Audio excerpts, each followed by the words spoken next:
Nagkaisa ang iba't ibang ahensya ng pamahalaan at mga sektor ng lipunan sa paglulunsad ng Barangay Advocacy Team for West Philippine Sea bilang pagpapakita ng nagkakaisang paninindigan para sa pambansang soberanya at seguridad.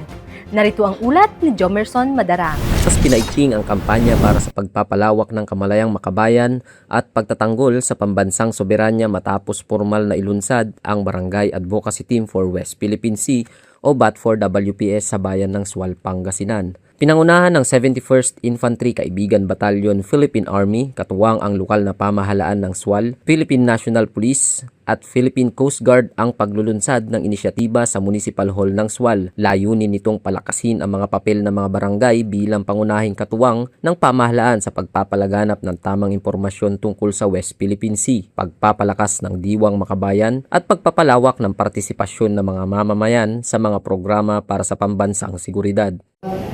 Sa mga barangay officials na alam ko na napakahigpit din ang inyong mga schedule, pero nandito kayo ngayon at naglaan kayo ng oras.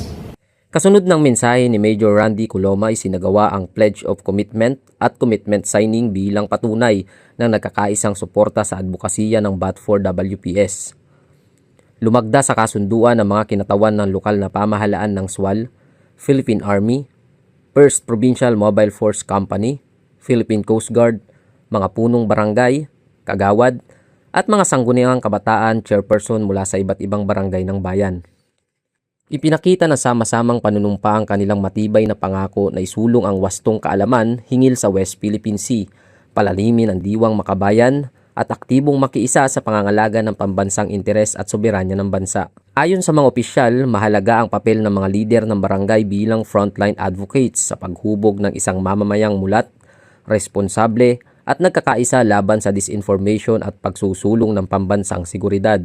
Sa pamamagitan ng BAT4WPS, higit pang pinatatatag ang ugnayan ng Philippine Army, Philippine National Police, Philippine Coast Guard, lokal na pamahalaan ng Sual, at mga pamayan ng barangay sa pagsusulong ng isang komunidad na may mataas na kamalayang makabayan at matatag na suporta sa pangangalaga ng soberanya ng bansa. Ako po ay nagpapasalamat sa ating Philippine National Police, Philippine Coast Guard at Philippine Army, gayon din po sa ating Municipality of Sual para po sa kanilang 100% na suporta para sa Barangay Advocacy Team for West Philippine Sea. Bilang isang kabataan, importante po ang kaalaman upang sa gayon ay meron po tayong legal basis and magkaroon po tayo ng armas para ipaglaban ang sariling atin. West Philippine Sea, atin to. Mula rito sa lalawigan ng Pangasinan, ako si Jomerson Madarang, ang inyong pamilyang kaugnay para sa mas matatag na hukbong katihan ng Pilipinas.